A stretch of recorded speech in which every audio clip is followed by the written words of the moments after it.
Good morning. You're watching Morning at NTV. Time for us to take notes. Now, in my bid to make sure we celebrate our arts in this country, I've said that I'll host every single week here and there a writer in this country to prove to you that, yes, these works do exist and you and I can read something we're very familiar with. And today I'm hosting a lecturer at Makerere University. He teaches literature, holds a PhD in English from Stellenbosch University in South Africa, and he's published creative work in anthologies like Dance, The Gangster Silence in 2005, Michael's Eyes, The War Against the Ugandan Child, same year. We have Crossed Many Rivers, that's new poetry from Africa in 2012, and a couple of works like As I Stood Dead Before the World, something he'll definitely have a discussion about today, and also Fire on the Mountain, creative work on the Ohichira. That one has also an interesting story he'll be sharing with us. I have Dr. Danson Kahyana. I have to mention the doctor. You worked hard for it. Thank you. Thank you for mentioning that. Good morning. Good morning, Flavia. Yes. So in my showcasing of Ugandan writers, for a minute there, people asked me, so there are no men who write? I said, they're there. And you were just sharing with me and saying, do you know that there are more men writing than there are women? Well, I'm sure some people might dispute that, but I would like to tell our viewers that there are very many men who are writing. I think in the public imagination, the fact that people tend to think that there are only women who are writing shows us how successful FemWrite has been. Yes. Uganda Women Writers Association, it has done very amazing work and has produced amazing women writers.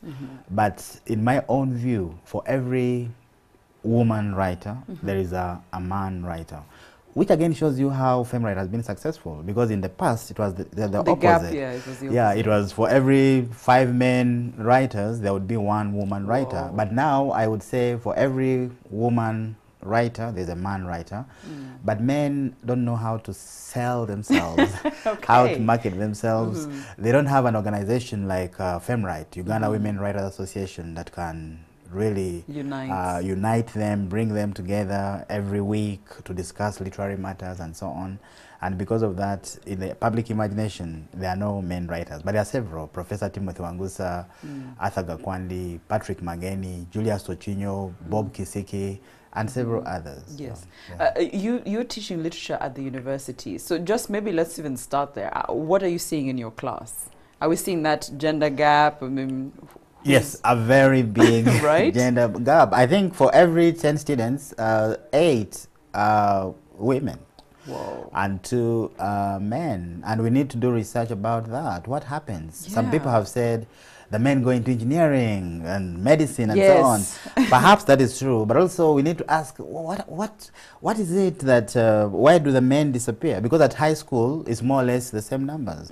I know, as in my literature class, yeah. and we had more girls than we did have boys. Yeah. So we need to do research about maybe the perceptions about literature. Maybe literature has been feminized, maybe. Yes, we tell stories, men don't have time to tell stories. Maybe, which is a stereotype. I think the men who like telling stories, I think people say women gossip, but I think I know more men who gossip than women. So I think literature as a discipline maybe has been stereotyped as a women's thing, and I think we need to work around that so that we encourage more and more men to participate. So speaking of that, where we wouldn't probably expect men to be in literature, where does yours start? Where do you start taking the interest in art?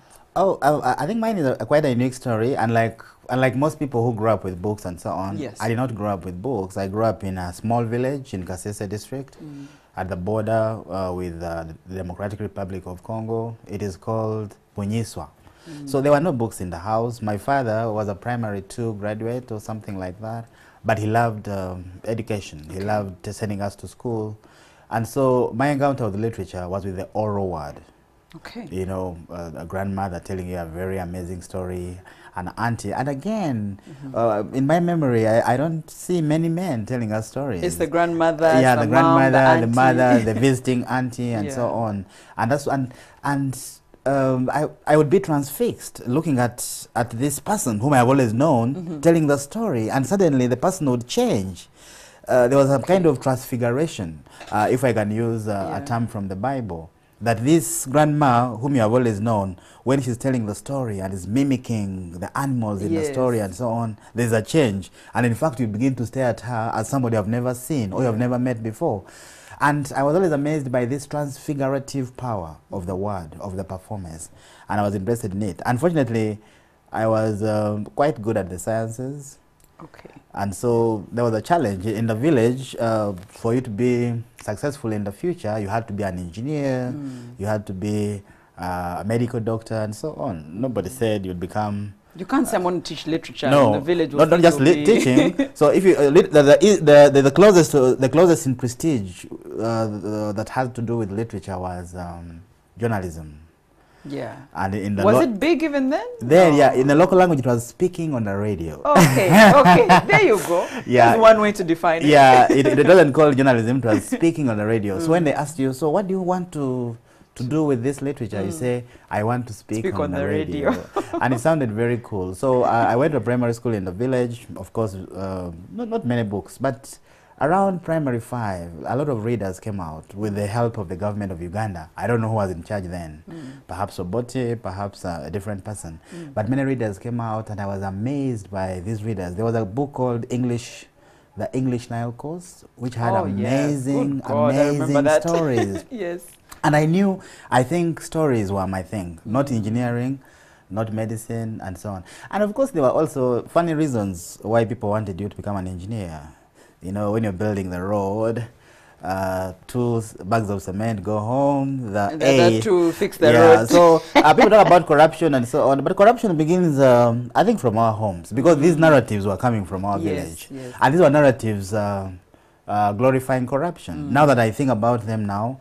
And so when it came to senior 4 at St. Leo's College, Chegove, I went to the mathematics exam without the logbook and without a calculator, because I wanted to fail mathematics. Oh dear. Because if I had passed mathematics, they would have forced me to pursue something different. Yeah, like a career in engineering and so on. And so I didn't want to do that. So I had to go to these exams without what was required for me to excel. Can you imagine? And it was the worst subject I performed. I got a C4 in mathematics. Still, they told me I could do PEM, I could do physics, mathematics. I said, no, I've got a distinction in literature. Because that's what you wanted to I do. did. And my father was very, very liberal. He said, well, go for what you like. But all my teachers in primary school and so on, they were telling him, no, you know, in literature, there's no future. In engineering, there is money, there is prestige, there is what. And I said, Daddy, I don't care about money and prestige. I want to write books, and I promised him I would write 30 books by the time I was 50, which hasn't happened. Okay. I'm not 50 yet. I still have 8 years to make 50. But the margin to get to those the margin. No, I mean, I only have 3 books out, but I have so many in manuscript form. So every time I keep remembering my promise to my dad, who passed on when I was in senior 6. And I keep saying, yeah, by the time I'm 50, I will have done this. Yeah. All right. So I'm wondering whether you were interested more in reading the stories or telling the stories at that young age. No, I think it was listening to stories, which is a form of reading. Yes. Yeah. I think listening to stories is a form of reading. So it was, I was a quite clumsy storyteller. I think I was shy. In the class, they would ask me to tell a story, and I would tell the story, but I would feel it did not have that flair that I saw in my grandmother, that I saw in my auntie, that I saw in other great performers. So I think it was more of listening to the story, which is the equivalent of reading the story, than actually telling the story. And perhaps that's why I find greater joy in teaching literature than actually writing it. Maybe you see other people's work. Exactly. Yeah. So I think I've always been a listener to the story than the actual writer of the story. Of course, I have several things I haven't published, but I think I find more joy also in helping other people write their stories. So with my students who have many projects, writing projects, and so on. And you can see those 2 books. I was about to say, which was your first piece of work? No. It's a children's book called Bira's Success, which came out through Fountain in 2009, and it has done quite well. Yeah. I'm told it has sold more than 10,000 copies. I'm told. You can never be sure about. So Bira's Success is about what? It's about a small girl who is HIV positive and wants to become a head prefect of the school. And there's a rich boy in the school who says, no, this girl is HIV positive. Look at how she looks. She can die tomorrow and so on. So the conflict is, does this girl, Bira, accept to be put down because she's HIV positive? Fight for herself. Or does she fight and say, I'm a human being? It doesn't matter whether I'm HIV positive or not. That's just a condition, but I'm a human being. It doesn't matter whether I'm from a poor family or not, whether I have sores on my face or not, but I'm a human being and I'm capable of leading you well. Very true. So that's the whole conflict in the book, and eventually, of course, it comes to the power of narrative again, the power of the word. Who convinces the electorate? Is it the rich boy who is able to buy them sweets and so on, and who looks very chubby and very, very okay? Or is it the sickly girl who has no sweets to give out, but has the power of the word that God has given her?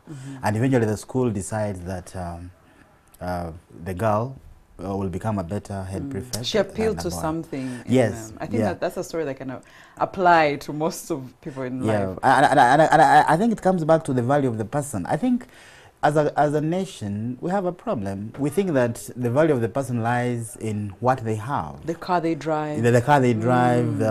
Whose son are you? Whose son are you, and so on. But the value of the person is inherent.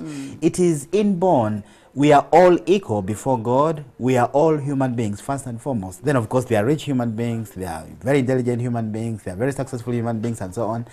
But that beg on the street is as human as you are. That's true. And is a fellow citizen. And I think one of the problems we have as a nation is to fail to realize that the beggar, the protester, the opposition person, and so on, all these are fellow human beings. Just like us. Yeah, just like us. Okay, so we have two books in front of me. You know, when you're talking about arts and all, your time can just always by, so I don't want to miss this. So the last time I had Beatrice Lamoha in studios, and I see her name right here. She did talk to us about this, As I Stood Dead Before the World. I don't think she did tell us about the title, but it was writing from Luzira prison. So you are what, president? I'm the president of Ugandan Pen, yes, And Ugandan Pen is a world association of writers. Beatrice explained it very well. P stands for poets and playwrights, E for editors, N for novelists. Yes. And so we asked the authorities in Luzira prison that we would like to work with their inmates because they have a lot of time on their hands, is what we thought. And we thought that with this time, we can help them find a way of utilizing it through creative endeavors. And we were given the permission to do it. And most of these writers had never written before. I'm told you were very surprised about the type of work that Yes, very, very high quality. If there was time, we would just read the title poem, the poem that gave us the title. I think it's on, I don't know which page, maybe 17 or so. Wow. Yeah, but it was amazing. Even the participants themselves were surprised by their work. What they could do. Yeah, when we produced a newsletter and Beatrice talked about it, and they were reading their own work, they were crying with joy. Wow. They were touched by their own stories, and they said, we didn't know we were able to write. And making them write was very hard. Most of them did not want to become writers. Was it about sharing their stories and how they got to Luzira? No.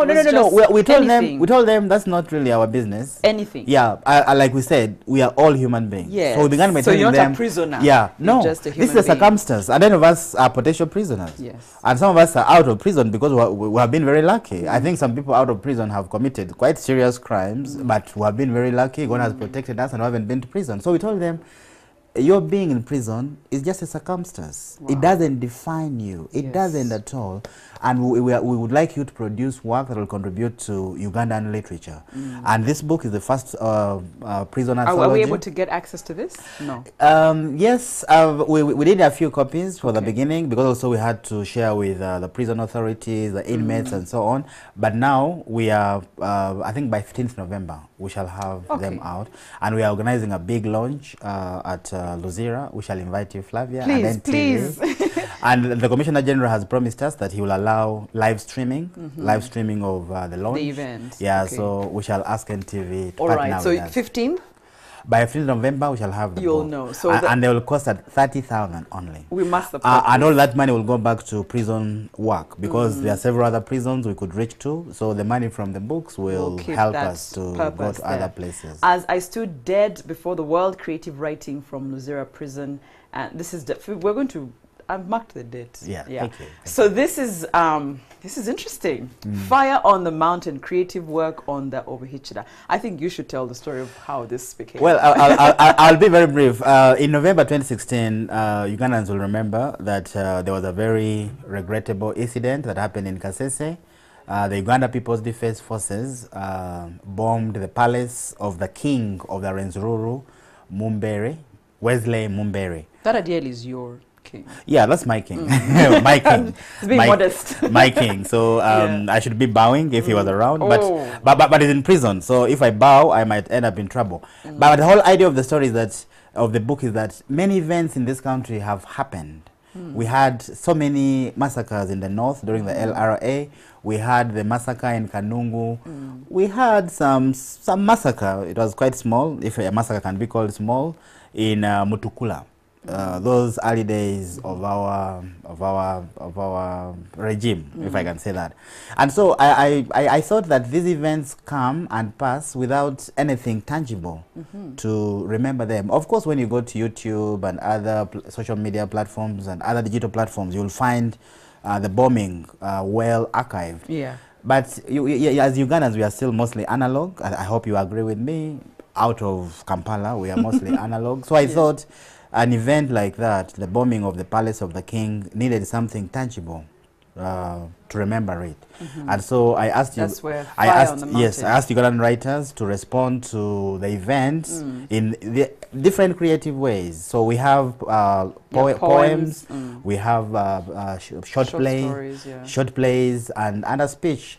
And so and I think it's a lot of people read it and they tell me they cry and so on. But the idea is not to make them cry. It's to tell the story. Yeah, tell the story, what happened. And they can be perceived differently. Yeah. So I think it's an important collection because it is evidence that something happened. Yes. So even if we forget about the bombing, and I hope, and of course we hope that people will come to terms with it and they will move on with their lives, at least there will be something to remember it. I see Harriet Anena, who has actually been on the show. Yeah, she's also telling stories about where she comes from. Yeah, she's an amazing young writer with a very big future, I think. Yeah, fantastic. She's very, very good. So is it just Ugandan writers that you collected in No, we have some Kenyan writers there. Okay. Yeah, the idea was just to anybody who has been following there are plenty.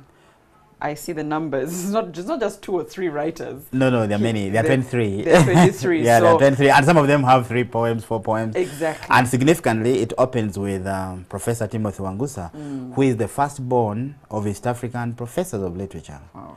He was the very first professor of literature, black at least. I mean, we had Professor David Cook, who was not Ugandan. We want our own. Yeah, but among the Ugandan professors, I consider him the firstborn of the crop of Ugandan professors of literature. I hear you. Yeah. So if you want to meet Ugandan writers on pages, I think this would be a good start, just in case. Fire on the Mountain, it's available? Yeah, it's available at the museum and a few places. Okay. So look for Fire on the Mountain, creative work on the Obuhichida, edited by Danson Kahiana. Let me tell you, when you said that, it's very important. There's someone called Brandon. He runs an Instagram account called Humans of New York. Originally, when he started, he was just telling stories about human beings in New York, doing anything.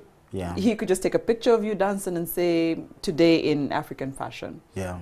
Anyway, time has passed, and he's now telling stories throughout the world. And so for this week, he is in Rwanda, and he's telling the stories of genocide survivors. Oh. Both perspectives, Hutu and the Tutsis. Yeah. And a lot of people in the comments said, why aren't these stories told where we come from? Why aren't these stories in books? Yeah. Why are the stories in books so surface that you don't really know what happened years later?